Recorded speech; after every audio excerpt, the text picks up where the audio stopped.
ab'eŋŋanda beeteefuteefu okutambula mayiro ne mayiro okujja okuziika, naye nga si beeteefuteefu okutambula emayiro ne mayiro okujja okumanya oyita mu mbeera ki.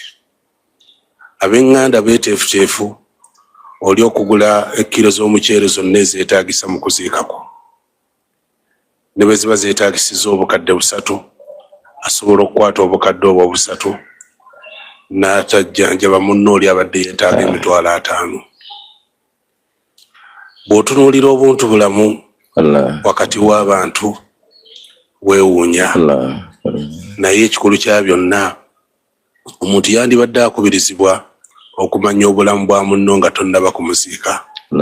Sooka omutuukeko olabe embeera kimwayita omuyambi otya.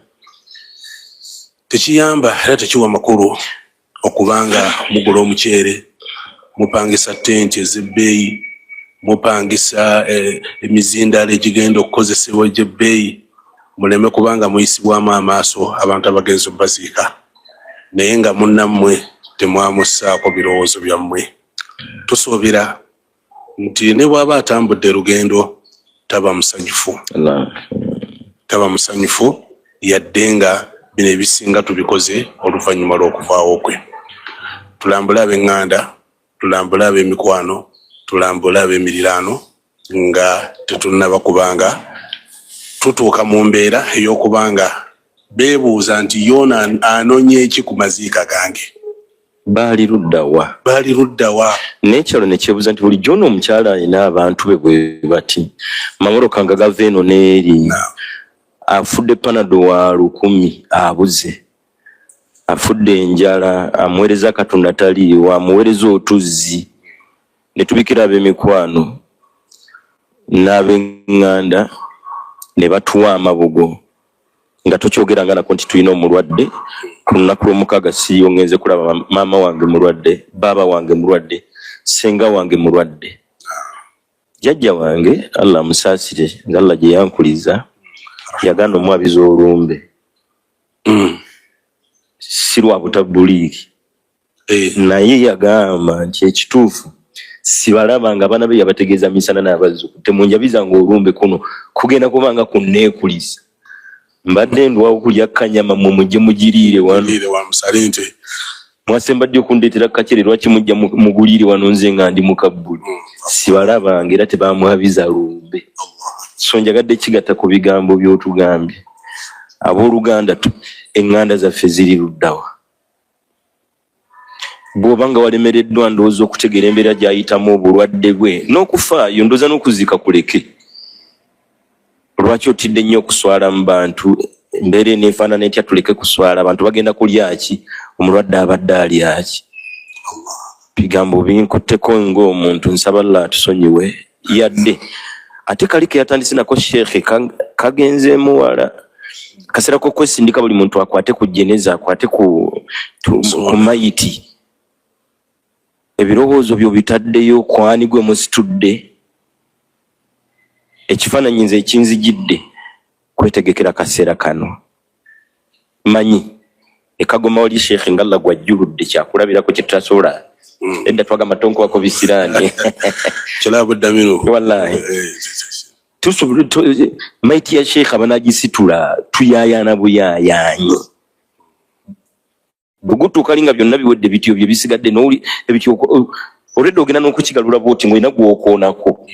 Nga naye ateze engalo osikayo 2 3 ne bakwata emikono. Omugenzi aba ali kuki? Wali omulowoozezaako okola bino byonna nga muli munda ne mukamwako bw'omusabira. Tuli luddawa naddala ffe abazze bakaayanira okusitula ku maiti n'okukwatako wano Kasonda, okulemberamu wali, okukkayo abataseyo abayaaya n'okuweereza maiti. Osika ekifaananyi kya maiti esituddwa nga yiyo.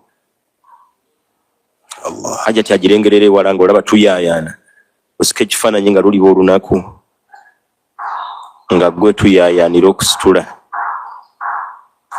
Bwe baba batambula bati tutambula, gwasitudde nga tutambula. Osika ekifaananyi nga luliba nga gwosituddwa. Ebigambo ebinkutteko ku ntandikwa nsaba Lwekitiibwa atusaasire. Ffe kennyini abasitudde be tuzze nga tusitula twetegekera okusitulwa. Ffe kennyini abazze nga bakayanira ebitiiyo twetegekera akaseera ke bali kayanira ebitiiyo. Omwogezi omu yagamba nahnu ffe tuli jeneza ezimaze okuteekebwateekebwa. Just tusigaddeko kusitula busitula. Buli omu aterekebwa mu kifo kye. Gw'ositudde munno naye naawe just oli jeneza nawe bamaze okuteekateeka. Saawe n'ogenda. Akaseera ako buli omu alina okuba nga atuula wansi n'akalowoozaako. Totya kufa si kyekikulu ennyo. Kubeera okutya tekukuwonya. Wabula kyekiddako. Weetegeke. Kyekiddako oluvannyuma lw'okufa. Ebigambo bino ndowooza bigenze eri abantu babiri. Ekisooka ffe ab'eŋŋanda enganda zaffe endwadde. Abali mu mbeera embi n'abali mu mbeera ennungi. Rather n'abatali balwadde. Ne akola mulimu ki? Balya ki? Babaawo batya? Mwannyoko sengaawo. Babeerawo batya? Nga tebannakubiikira nti akapiki kamutomedda afudde okwate ssente zo wasemba ddyo mulambulako. Wasemba ddyo mukubira kasimu.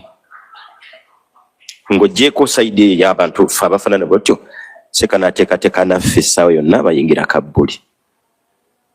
Saba Allah atusaasira, Allah atusonyiwe ya Rabbi. Allah atugase n'ebigambo ebijja bitusibirirwa kuba ndaba nga abasomesa bangi bakoze omulimu gwabwe. Saba Allah abasiime naffe ate okwetereza.